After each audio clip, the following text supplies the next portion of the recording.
Central London में India house के बाहर कल फिर से खालिस्तान समर्थकों ने प्रदर्शन किया। लंदन पुलिस ने इंडिया हाउस के आसपास सुरक्षा बढ़ा दी है और प्रदर्शनकारियों को सड़क के दूसरी ओर से आगे नहीं बढ़ने दिया।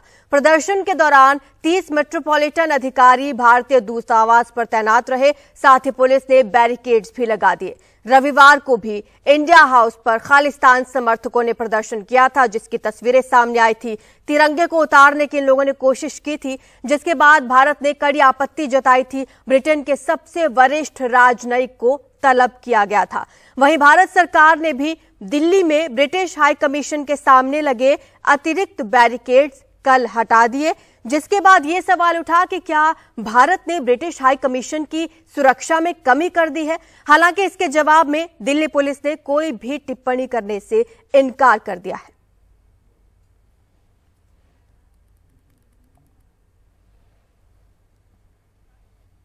तो लंदन में भारतीय उच्चायोग पर पिछले दिनों हुए हंगामे के बाद भारत ने ब्रिटेन के सबसे वरिष्ठ राजनयिक को तलब किया, कड़ी आपत्ति दर्ज कराई। भारत सरकार ने दिल्ली में भी ब्रिटिश हाई कमीशन के सामने लगे अतिरिक्त बैरिकेड्स हटा दिए। भारत का ये रुख सामने आने के बाद यूके की तरफ से भी प्रतिक्रिया आई है। आपको बता दें कि लंदन में जो कुछ हुआ उसके बाद लगातार प्रतिक्रियाएं आई हैं। उपद्रव को लेकर यूके के विदेश मंत्री ने बयान दिया। भारतीय हाई कमीशन पर हमले को लेकर ये बयान है। उन्होंने कहा कि जो हुआ वो मान्य नहीं है। हम उच्चायोग की सुरक्षा का रिव्यू कर रहे हैं। लंदन पुलिस से इस पर बातचीत हो रही है। सुरक्षा के लिए जो जरूरी होगा वो किया जाएगा। इससे पहले भी वहां के कई मंत्रियों के बयान सामने आए थे, जिन्होंने इस पर कड़ी आपत्ति दर्ज कराई थी। उपद्रव को लेकर भारत ने भी क्योंकि कड़ी आपत्ति अपनी दर्ज कराई थी। कल फिर इंडिया हाउस के बाहर खालिस्तानी समर्थक जमा हुए, लेकिन इस बार ब्रिटिश सुरक्षा वहां पर कड़ी थी और इन खालिस्तान समर्थकों को आगे बढ़ने नहीं दिया गया।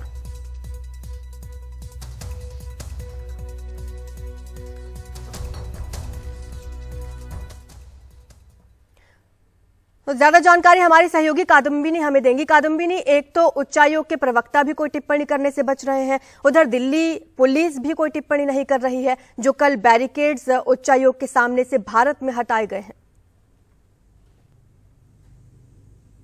देखिए राजू, इस वक्त जो अभी सबसे बड़ी खबर आई है वो यूके से आई है। वहां के जो विदेश मंत्री हैं जेम्स क्लेवरली, उन्होंने एक अहम बयान दिया है। उन्होंने ये कहा है कि हम लंदन पुलिस से बात कर रहे हैं और जो भी सुरक्षा के लिए जरूरी होगा भारतीय हाई कमीशन और उसके स्टाफ के लिए वो हम करेंगे। हम सिक्योरिटी वहां पर रिव्यू करेंगे। उन्होंने ये भी एग्जाम्पल दिया कि किस तरह से कल यानी कि बुधवार को जिस तरह से सुरक्षा बिल्कुल चाक चौबंद थी। बड़ी संख्या में कल भी खालिस्तानी समर्थक वहां पर जुटे थे प्रदर्शन के लिए, लेकिन वो बैरिकेड से आगे नहीं बढ़ पाए। लेकिन ठीक इसके उलट जब हमने रविवार को देखा था किस तरह से वो वहां तक हाई कमीशन तक पहुंच गए थे, वहां पर झंडे की तिरंगे का अपमान किया था, उसके बाद वहां पर तोड़फोड़ की थी। दो जो स्टाफ है उनको हल्की फुल्की चोटें भी आई थी। तो वो उस घटना के बाद भारत ने तीखी प्रतिक्रिया जताई थी। उन्होंने यहां पर जो डेप्यूटी हाई कमिश्नर है उनको बुलाया था, उनसे कहा था कि वो एक्सप्लेन करें कि सुरक्षा वहां पर क्यों नहीं थी। वियना कन्वेंशन के मुताबिक उनकी जिम्मेदारी है। और उसके बाद हमने ये भी देखा था कि किस तरह से बैरिकेड्स जो हैं वो कल हटाए गए थे, चाहे वो हाई कमिश्नर यहां पर यूके के हों एलेक्स एलिस, उनके रेजिडेंस के सामने से या फिर हाई कमीशन के सामने से। तो अब ये बयान जेम्स क्लेवरली जो यूके के विदेश मंत्री हैं उनका है। उन्होंने कहा है कि वो लगातार संपर्क में है भारत सरकार के भी और वहां पर हाई कमिश्नर के भी। भारतीय जो हाई कमिश्नर है, इन्वेस्टिगेशन इस मामले में चल रहा है। उसके अलावा सिक्योरिटी रिव्यू किया जाएगा। सिक्योरिटी बहुत ज्यादा वहां पर नहीं होता है, वहां पर पुलिस वाले, लंदन पुलिस वाले, मेट पुलिस वाले नहीं दिखते हैं, ये उन्होंने कहा है। उन्होंने ये भी आश्वस्त किया है कि भारतीय हाई कमीशन जो है और बाकी जो हाई कमीशन वहां पर है उनकी सुरक्षा बिल्कुल प्रायोरिटी है, ऐसा नहीं होना चाहिए। उन्होंने भारत से अपने रिश्तों का भी हवाला दिया है, यूके के रिश्तों का।